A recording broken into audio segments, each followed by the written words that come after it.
Voilà, alors moi, ce que je voudrais dire, c'est que évidemment, j'étais absolument pas du tout connectée à mon âme. C'était quelque chose qui était totalement étranger, vu qu'on est dans une société où on n'en parle pas, ou si on en parle de façon en rapport avec la religion.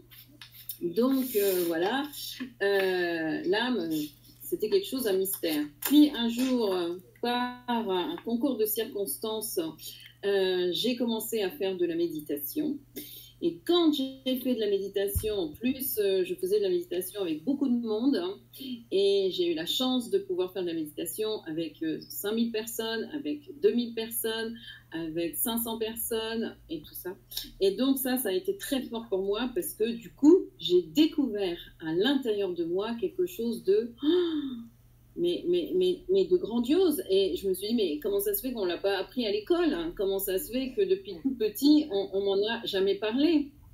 Comment ça se fait que tout le monde devrait découvrir ça, qu'à l'intérieur de soi, on a quelque chose d'absolument magnifique, quelque chose qui, enfin, quelque chose, c'est un peu une grandeur qui est paisible, qui est nourrissante, qui est notre guide, qui est notre intelligence, qui est reliée à l'intelligence de la vie, qui est reliée à l'intelligence de la Terre, et qui a toutes les mémoires de toutes nos vies, de tout ce qu'on a vécu depuis des vies et des vies et des vies.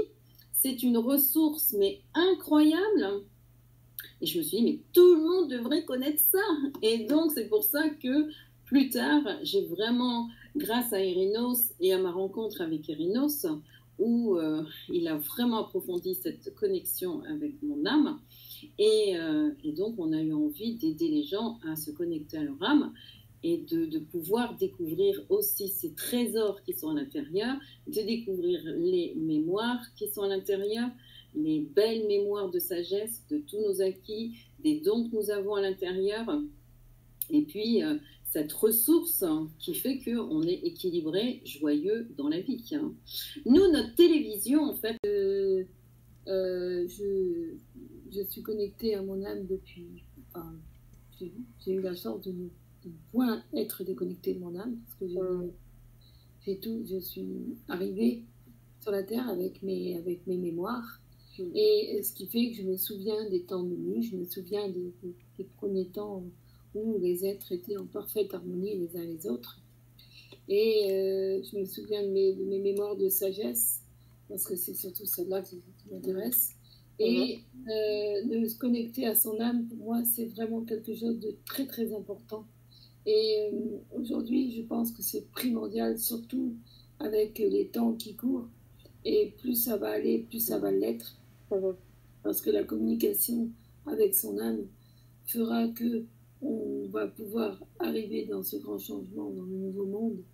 Et c'est vraiment essentiel. Parce qu'en fin de compte, l'âme, c'est le... Bon, alors on l'appelle, ici en Occident, on l'appelle l'âme, on peut l'appeler le Ka ou le Kid, la supraconscience, enfin bon, on l'appelle de différentes formes, hein, selon les cultures, mais en fait, ça veut dire la même chose. Et c'est vraiment la quintessence de soi, vraiment la vibrance qui nous fait vibrer. C'est ce qui est relié à notre cœur, c'est ce qui est relié à ce que l'on est de l'intérieur pour irradier et pour justement vibrer cet amour qui est à l'intérieur de nous. Et aujourd'hui, c'est vraiment important de se reconnecter à son âme,